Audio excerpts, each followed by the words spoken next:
We have about 11 minutes, and so I've got a book that's not out to defend J. Frank Norris, T.T. Shields, nor independent Baptists.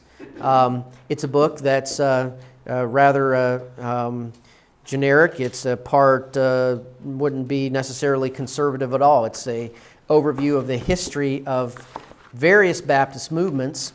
And so I'm going to take about 10 minutes and give you some excerpts here from the section Baptist in the 20th Century. And I'm pinpointing here what history has to say about the independent Baptist movement. All right, the independent Baptist movement. So we go back to Pastor John Roach Stratton. Do you remember speaking about him? Pastor of Calvary Baptist in New York City. He was a powerful supporter of the fundamentalist cause, and Baptists in particular.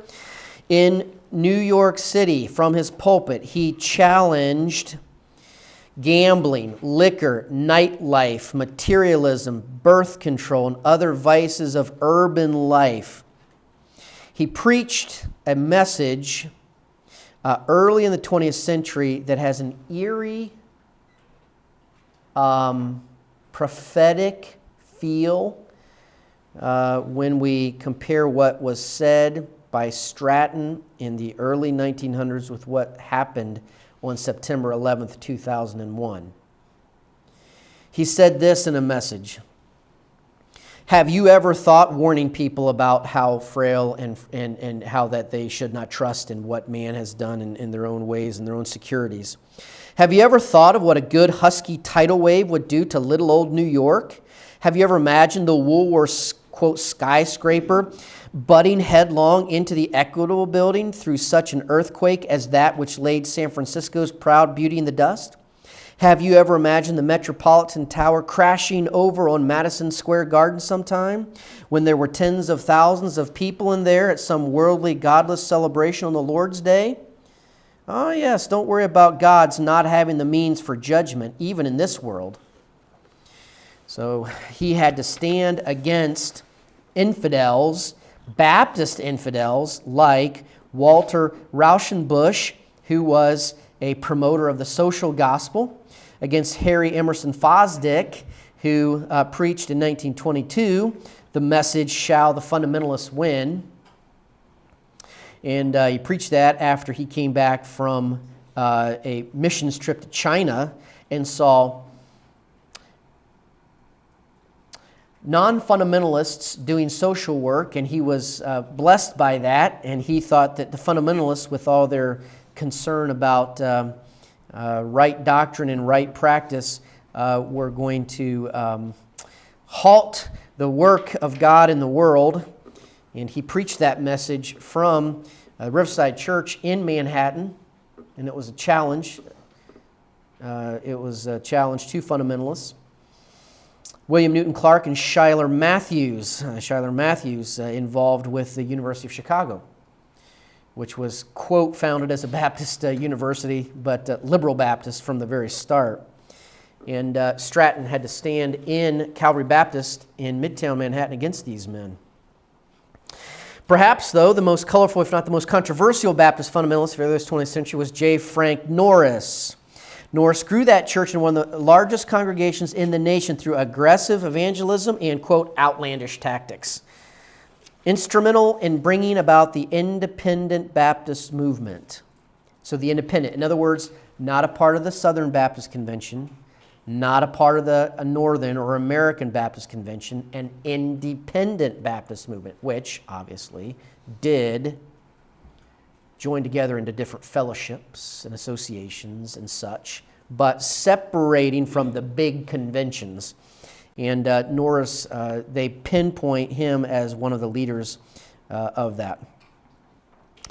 He waded into community disputes, preaching sermons such as, quote, "The 10 biggest devils in Fort Worth, names given." Now, he'd announced that title a week or two before, and the crowds would come out.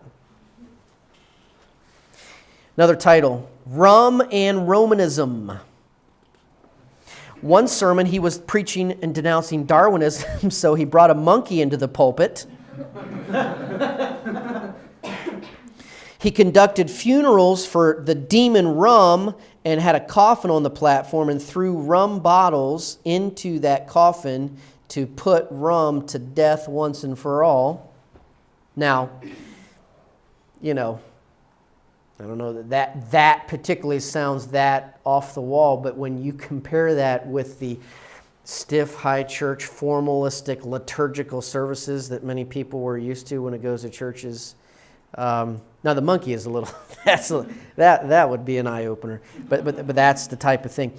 Popular rodeo trick cowboy got saved, and Norris was going to baptize him, so he allowed him to walk his horse into the back of the auditorium so the horse could view the cowboy's baptism.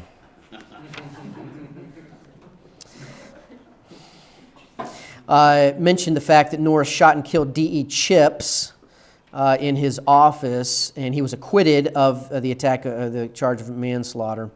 He lit up the Southern Baptist Convention, rejecting its hierarchical bureaucracy, the fact that they undermined local congregations, and liberalism was rampant in Baylor University.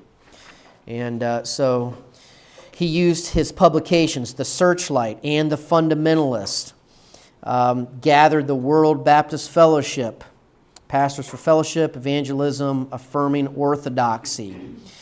Conflicts over his autocratic leadership led to a split between the World Baptist Fellowship and the BBF, which would base out of Springfield, Missouri, from which Jerry Falwell and other pastors I mentioned would come.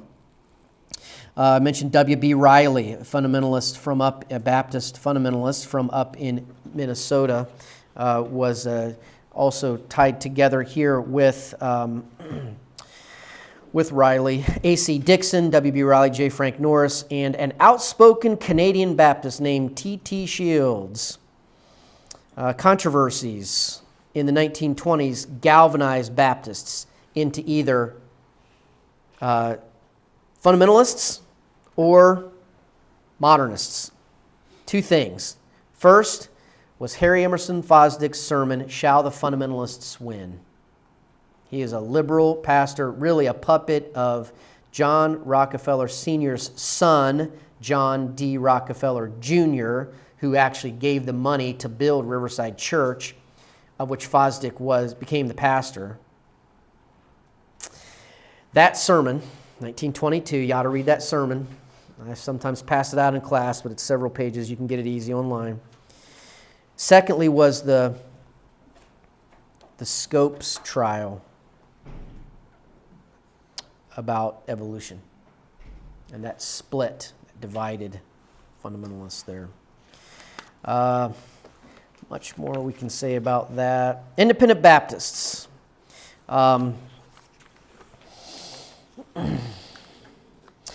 Affirm the church's missionary imperative and the need to evangelize the world, but prefer to fund and send out missionaries through individual congregations rather than through big mission agencies.